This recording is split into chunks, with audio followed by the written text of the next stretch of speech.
Bonsoir à tous et bienvenue dans l'invité du jour. Aujourd'hui, nous allons revenir sur le fonctionnement d'une des nombreuses associations caritatives de la Ville Rose. Car si bien sûr les Restos du Cœur restent les plus médiatiques, les Petits Frères des Pauvres, le Secours catholique ou encore la Banque alimentaire font eux aussi un travail remarquable.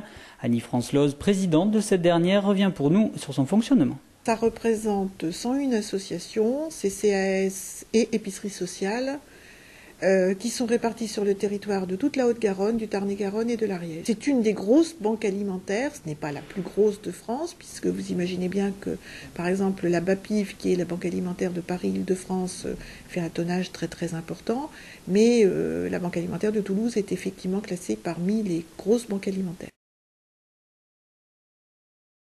On a des activités qui sont les activités, je dirais, historiques des banques alimentaires, à savoir récupérer des denrées auprès des entreprises donatrices, donc qui sont ou les GMS, les grandes et moyennes surfaces, ou les industriels de l'agroalimentaire.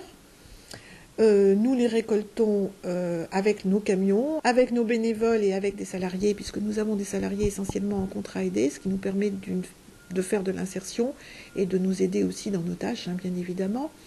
Donc sur tout ce qui est GMS, nous le faisons par des tournées qui sont organisées journellement. Sur tout ce qui est agroalimentaire, de façon très ponctuelle, sur appel de ceci. Toutes ces activités de récolte, toutes ces activités qui ont trait à la récolte font qu'ensuite les produits sont stockés à la banque, sont gérés de façon informatique, puisque nous avons une gestion des stocks qui est la même que celle d'une entreprise, bien que nous soyons une association et que nous fonctionnons avec des bénévoles. On a dû énormément se professionnaliser. Quand tout a été, nous avons également des produits qui nous viennent de l'Union européenne et des produits qui nous viennent de l'État français. Et enfin, nous avons des produits qui nous sont donnés par le grand public à travers la collecte nationale qui a lieu le dernier week-end de novembre.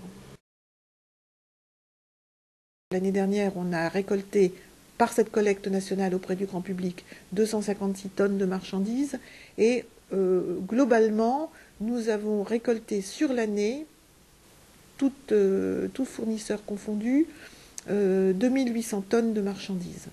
Et nous en avons redistribué environ 2200 tonnes. Alors pourquoi ce delta? Parce qu'il y a des produits que nous devons mettre au rebut, parce qu'ils ne sont pas distribuables en l'état, et puis parce que, bien évidemment, on garde quand même un peu de stock pour pouvoir assurer la relève du début d'année. Dans la région, on est pas mal. Les gens du sud-ouest, en général, sont généreux. Alors j'en veux pour preuve le fait que l'année dernière, la moyenne nationale de la collecte avait été en diminution, certainement due aux effets de la crise d'ailleurs, et sur la Banque alimentaire de Toulouse et sa région, on avait été en légère progression. On va tous dans la même direction, le but final c'est d'aider les personnes, de les aider à se nourrir bien sûr, mais les aider surtout à se reconstruire, puisque les banques alimentaires vont bien au-delà des simples missions de distribution alimentaire. Bon, je vous en parlais, on a pour mission de donner une alimentation équilibrée, de travailler sur la santé et de reconstruire l'homme et la femme, mais dans toute l'acception du terme, c'est-à-dire faire en sorte qu'ils puissent retrouver le plus rapidement possible les circuits normaux de distribution. Le but, c'est surtout que la personne accueillie ne le reste pas pendant des années. Donc on met en place des actions d'accompagnement qui permettent d'aboutir à ce genre de choses.